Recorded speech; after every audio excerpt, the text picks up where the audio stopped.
Look at you, sorting your plastics like a good little citizen. You think you're a hero because you use a paper straw that dissolves in your mouth like a depressed wafer. Hate to break it to you, Subject A, but your green life is a rounding error. While you're worrying about yogurt pots, the actual gears of civilization are grinding the biosphere into a fine grey powder. You aren't saving the planet. You're just decorating the waiting room of a burning building. You've been told that individual choices matter, but that's the greatest marketing trick ever pulled. It shifts the blame from the industrial machine to your recycling bin. And while you're busy washing out a jam jar, the machine is eating the world alive. Let's talk about your dinner, that €1 burger from your favorite Golden Arch Death Factory. They call it 100% beef. What they don't mention is that it's actually 100% Amazon rainforest destruction. We are torching 3 football fields of rainforest per minute to grow soy, but here's the kicker, and pay attention, because the irony is delicious. 77% of global soy isn't for your fancy tofu bowl, it's to feed the cow that ended up in your burger. We are literally murdering the lungs of the world to grow beans to feed a steak that takes 15,000 liters of water to produce. It's a biological vacuum cleaner.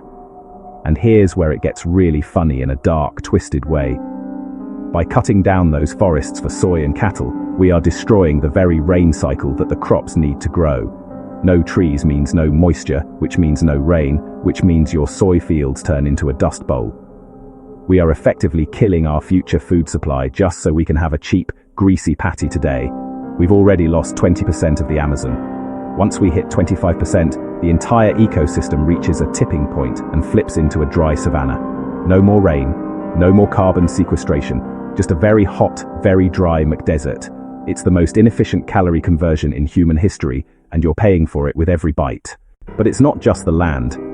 While we're busy terraforming the Amazon into a wasteland, the oceans are paying the bill. Biodiversity isn't just a pretty word for National Geographic, it's the life support system of the planet. We've lost 70% of wild animal populations in just 50 years. We are currently presiding over the 6th mass extinction, and unlike the dinosaurs, we're the ones holding the asteroid. When a species goes extinct, a thread is pulled from the fabric of life. Pull enough threads and the whole thing unravels. Meanwhile, coastlines choke as algal scum spreads. Oceans suffocate and beaches turn silent under plastic. And as the planet warms, the ice doesn't just melt, it expands. Sea levels are rising, and they aren't stopping for your beachfront property. We're looking at a world where major coastal cities, London, New York, Shanghai, become the new Atlantis, but they won't be majestic underwater kingdoms. They'll be toxic, flooded ruins of a civilization that couldn't stop buying things they didn't need. And here's another fun one you haven't thought about: phosphorus. Modern agriculture is completely addicted to it.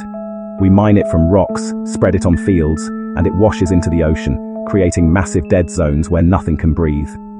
We have about 50 to 100 years of usable phosphorus left. This is peak phosphorus.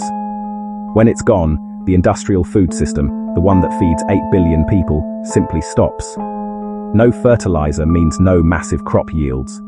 No massive crop yields means the end of modern civilization as we know it. We're running out of the very element that builds our DNA and transfers energy in our cells. And you thought the price of cheese was your biggest problem. It's not just a shortage, it's a biological war. Digital life, please. Your lifestyle isn't weightless just because it's on a screen. Your apartment is made of concrete, and concrete is made of sand. We're running out of sand, Subject A. Not the useless desert stuff, that's too smooth for construction. We need river sand. We use 50 billion tons of it every single year.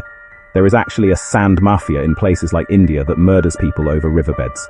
We're stripping those beds so deep that the water tables are dropping, bridges are collapsing, and entire aquatic ecosystems are being suffocated just so you can have a balcony to drink your soy latte on.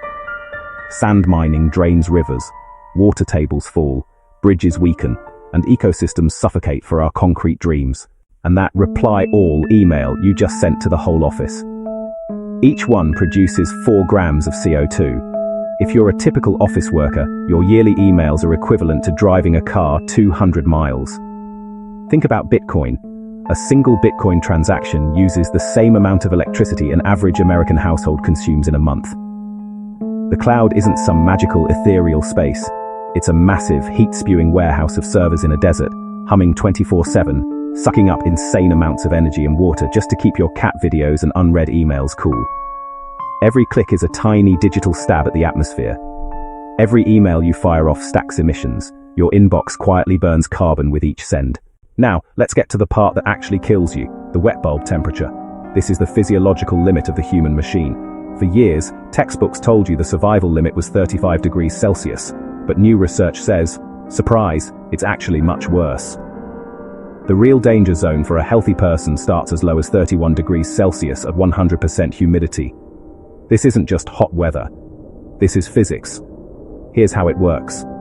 Your body cools itself by sweating. The sweat evaporates, taking heat with it. But at a high wet bulb temperature, the air is so saturated with moisture that your sweat literally cannot evaporate. It just sits there. Thermodynamics won't let you cool down. Your core temperature begins to rise, degree by degree. When your internal temperature hits 42 degrees, your proteins start to denature. They literally start to cook and lose their shape, like egg whites in a pan. Your brain swells, your heart goes into overdrive trying to pump heat to your skin, and eventually, your organs fail. You could be sitting in the shade, naked, with a fan on you and unlimited water, and you would still die in about 6 hours. You can't adapt to physics, subject A. No amount of Happy Meals or gold-plated burgers will save you when the air itself is trying to boil your blood. We are turning parts of the planet into slow cookers, and we're the main course. By 2050, areas currently home to hundreds of millions of people, from the Persian Gulf to the Indus Valley, will regularly hit these limits.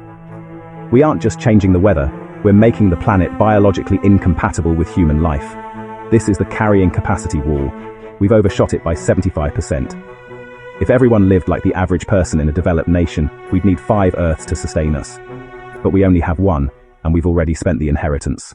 How much time is left? MIT's Limits to Growth model has been predicting a total societal collapse by 2040 for decades. It looked at resource depletion, pollution, and food production. And guess what? We're exactly on track. We are living on a credit card that's about to be declined, and the bank is calling in the debt. The system is built on infinite growth on a finite planet, which is the literal definition of a Ponzi scheme. And you're the one holding the bag. So, enjoy the air conditioning while it still works.